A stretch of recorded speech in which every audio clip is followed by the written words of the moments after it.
can't keep these criminals locked up. 15%营业额会被偷掉。每天发生这个事情，他要不要报警？他要不要去阻止那个人 Police, there's no response for 30 minutes. There's no law I can pass.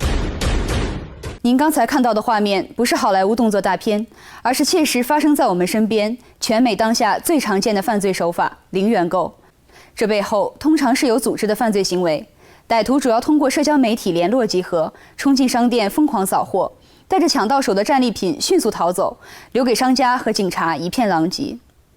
这种明抢白拿的行为，让零元购这个本身为商家正常营销的词汇，沦为美国零售商的痛。基本上每天都发生1、2起的事件，不是说以前是会偷个瓶酱油或偷个水果，他现在都是一车拿出去，差不多价值都300、400块钱。这个也最夸张，我们有时他们偷了我们500多块钱的东西。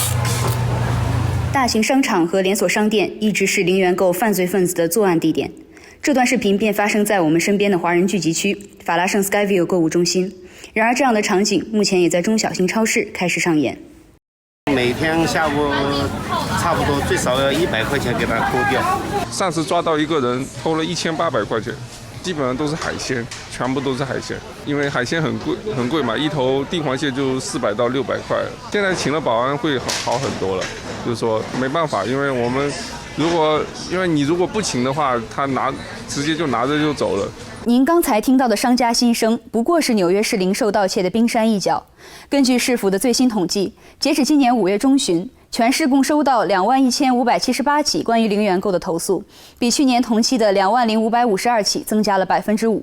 受害商家遍布全市5大区，多数没有经费请得起专业保安。而哪怕像梅西百货、Target、CVS 等老牌连锁商店，即使有人工与科技的双重加持，也无法避免犯罪者们肆无忌惮的大胆抢劫。我们不禁要问，为什么会有零元购？又是为什么总是华人商家频频受害？根据美国国内调研显示，零元购主要集中在新冠疫情后期，并在弗洛伊德事件引发的反警察骚乱中持续恶化。纽约市是全美遭受零元购最为严重的代表性城市。从2020年到2022年，此类零售盗窃案几乎翻了一番。从曼哈顿、哈林区，再到皇后区和布鲁克林，没有商家可以逃过此劫，导致频繁被偷的 CVS、Walgreens 等连锁商店不得不将牙膏、洗发水等生活用品都上了锁，而更多缺乏充足财力支撑的小型商家则不得不相继关闭。这样的投诉啊，尤其是零元购，我想在所谓的我们这个地方啊，应该比任何个地方都多。这些bad guy 他们会比较 focus on我们的 community， 原因是我们中国人有很多的都是现金交易，那些小商店，它明明就是那么大的一个空间而已，它挂的篱笆满目，有的摆在街边啊，有的摆在旁边啊。可是你可能为了节省人力的开支，你卖的东西不引起注意就完了。零元购的这个事情产生，那肯定是常常会发生。不少分析人士认为，社会民众对警察的负面态度，加上纽约州司法改革后对零售盗窃的惩治力度不及以往，是造成零元购猖獗的主要原因。A few years ago, the bad guys became the good guys, and the good guys became the bad guys. Years ago, when I was a young officer in the Lower East Side of Manhattan, I remember locking up shoplifters for even stealing a pair of slippers. And if they can't make bail, they would stay in jail for a day or two.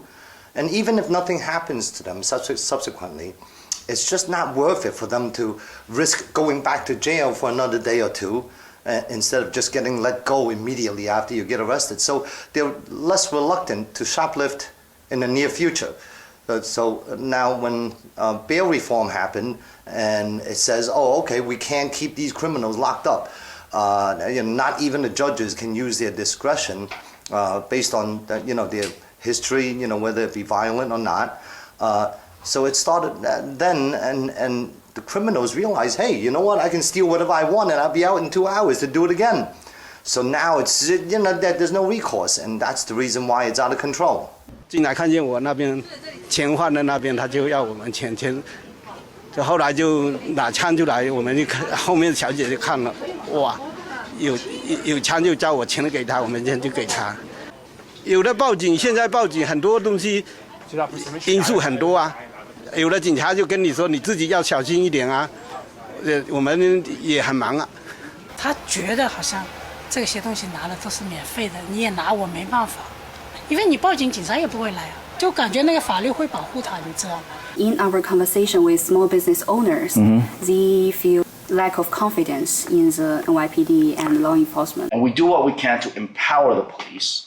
Sometimes we have to put limitations on what they can do because of what's happened in the past. But we empower the police, and we, meaning elected officials as well as the public in general, we have to rely on the police to do their job. So when a store owner calls the police and there's no response for 30 minutes, there's no law I can pass that makes it easier for the store owner when it takes the police 30 minutes to come. The police department, the city of New York and the state of New York and the politicians, and they don't have their backs. They're afraid of getting in trouble, as we can see that the latest trend is, when something bad happens to a criminal, the first thing they look to do is prosecute the police officer. And we have ridiculous DAs out there, district attorneys like DA Bragg, who's worried about prosecuting our political enemies rather than violent criminals. So the police officers are reluctant to engage the public or engage a perpetrator. They don't want to fight a perpetrator, for fear of lawsuits, and they lost their qualified immunity, which backs the police officers in a civil suit. 疫情以来的反警情绪与仇亚犯罪，加上司法改革与执法艰难，导致零元购现象日益增加，严重破坏着纽约市乃至全美的商业繁荣与消费安全。今年以来，纽约州与纽约市府相继出台多项严打零售犯罪政策，希望能够对零元购起到遏制效果。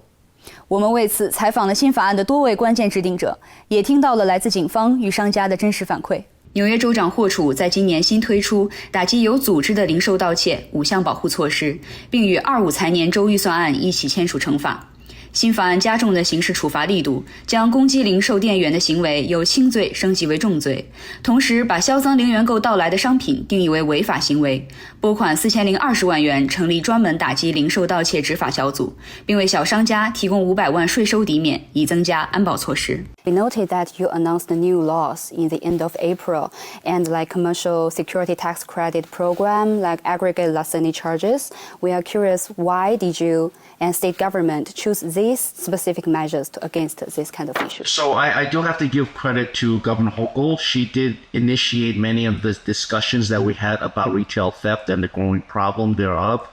I have had many discussions with my fellow legislators in Albany about what kinds of laws and what new programs we can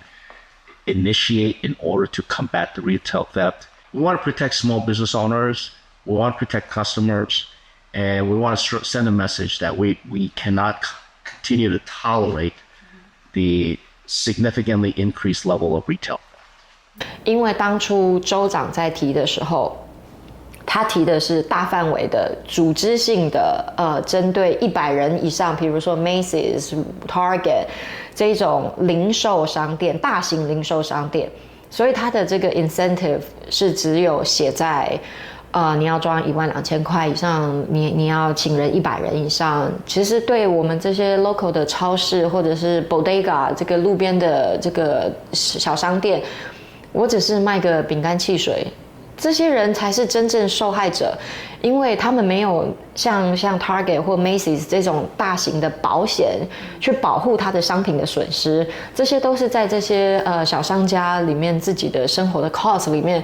他被偷个100多块200块都是在他自己身上，他要不要报警，他要不要去阻止那个人偷了东西转身就跑，他要不要追出去，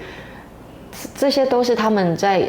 生活上面越来越困难的。这也是去年我走了700多间商店以后听到很频繁他们的投诉，他们的抱怨，他们的 concern。所以其实我就在议会上面有把这个角度也有拉回去，跟我们的议会跟我的同僚跟 conference 跟州长办公室都有反映说，真正需要帮忙的是我们这些小老百姓。与此同时，纽约市政府也出台相关配套举措，为市警察局和商家提供高科技监控设备，以实时追踪零售盗窃行为。参与市政府相关会议讨论的华埠商业改进区行政总监陈作洲也与我们分享了最新的政策动态。有一个新的 program 叫做 Fuses 就是说，你假如今天有镜头，我们店里有镜头，你登记上去的话，警察可以拿那个镜头来看，原来是同一批人。那所以这个第二就是很重要，就是说